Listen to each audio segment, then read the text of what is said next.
everyone, welcome back to my classes. So guys, हम लोग कर रहे थे reproductive health of class 10th, how do organisms reproduce, और हमने बात करी थी लास्ट क्लास में sexually transmitted diseases के बारे में और कुछ ऐसी प्रॉब्लम्स के बारे में जो हमारी बॉडी फेस करती है while we are reproductively mature. ठीक है, आज हम बात करेंगे कुछ ऐसे मेथड्स की जो फॉर्म करते हैं कॉन्ट्रासेप्शन मेथड्स, जिन्हें हम कॉन्ट्रासेप्टिव मेथड्स के नाम से जानते हैं या फिर हम उसे कॉन्ट्रासेप्शन भी बोलते हैं ना। बेसिकली इस वर्ड कॉन्ट्रासेप्टिव का मतलब क्या है या कॉन्ट्रासेप्शन का मतलब क्या है?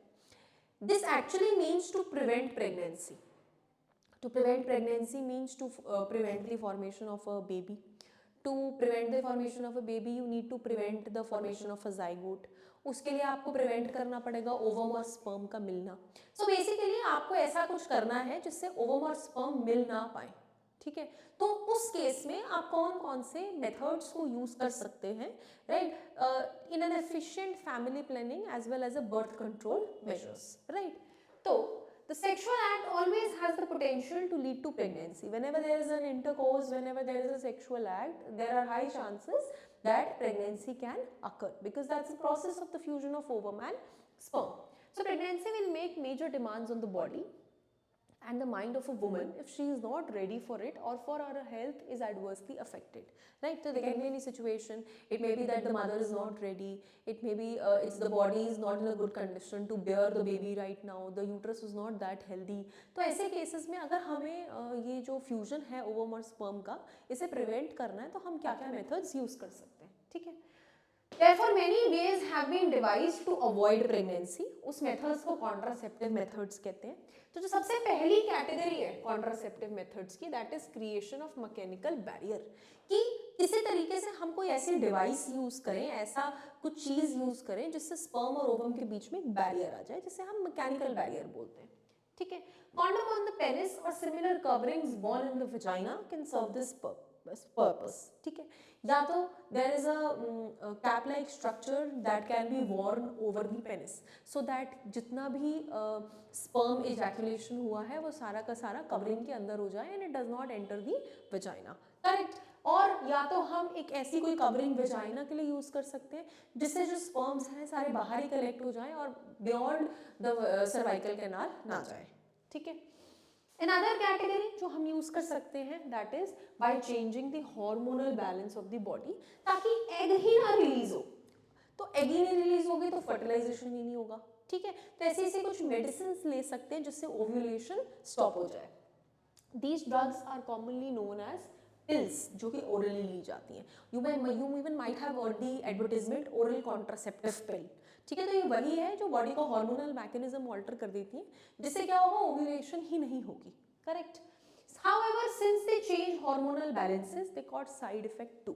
अब क्योंकि वो हार्मोनल बैलेंस चेंज करते हैं तो उनसे साइड इफेक्ट्स भी बहुत होते हैं. आप बॉडी का नॉर्मल साइकिल डिस्टर्ब कर रहे हो तो obviously it will lead to ill effects.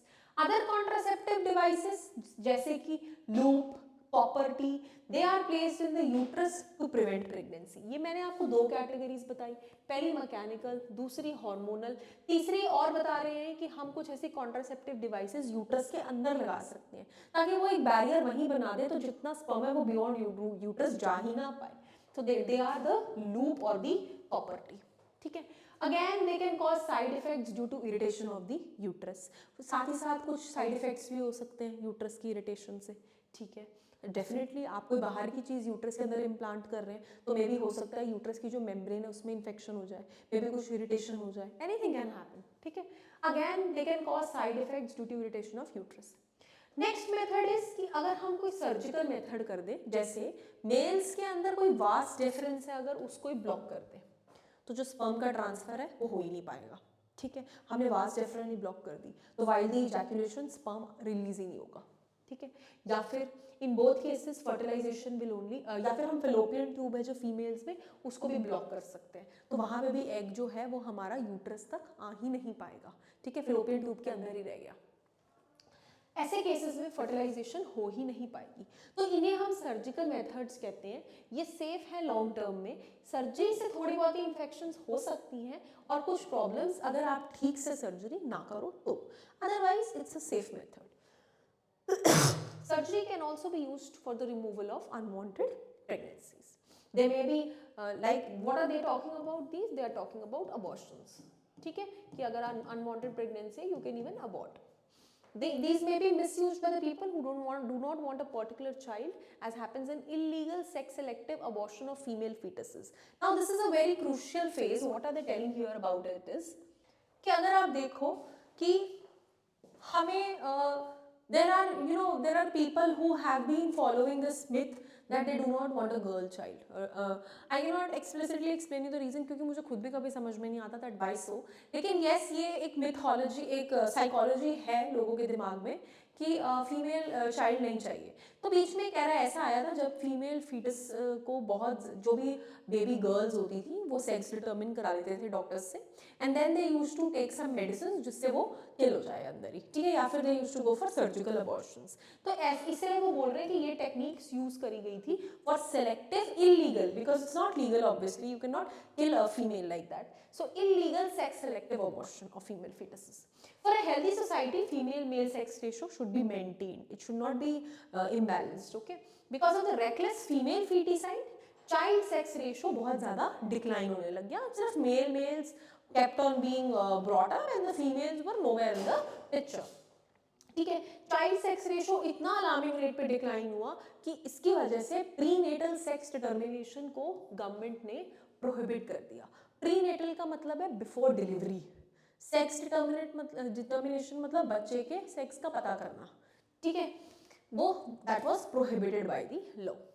We have noted earlier that reproduction is the process by which organisms increase their population. हमने पहले ही देखा है कि रिप्रोडक्शन एक ऐसा प्रोसेस है जिसमें ऑर्गेनिजम्स अपने बच्चों को प्रोड्यूस करते हैं, सो पॉपुलेशन का इंक्रीज होता है. Rate of birth and death in a given population will determine its size. जितना भी रेट है बर्थ और डेथ का वही पॉपुलेशन का साइज डिटरमाइन करेंगे.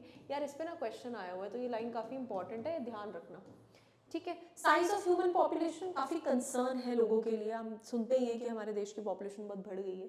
This is because an expanding population makes its harder to improve everybody standard of living. बहुत मुश्किल हो जाता है, हर रिसोर्सेज कम पड़ जाते हैं अगर पॉपुलेशन बढ़ जाए तो, और महंगाई ज़्यादा. However, if inequality in society is the main reason for poor standards of living of the people, the size of population is very very important. तो अगर यही inequality reason है तो population maintain करके रखना बहुत ज़्यादा ज़रूरी है ताकि हम लोग poor living standard, poverty, unemployment इन सब चीज़ों से ना सफ़र करें और एक healthy life को live करें. ठीक है guys, so that is all, and with this we have marked the end for this chapter, reproductive health. Thank you so much for watching my lecture. I hope you have completely understood the same. Thank you.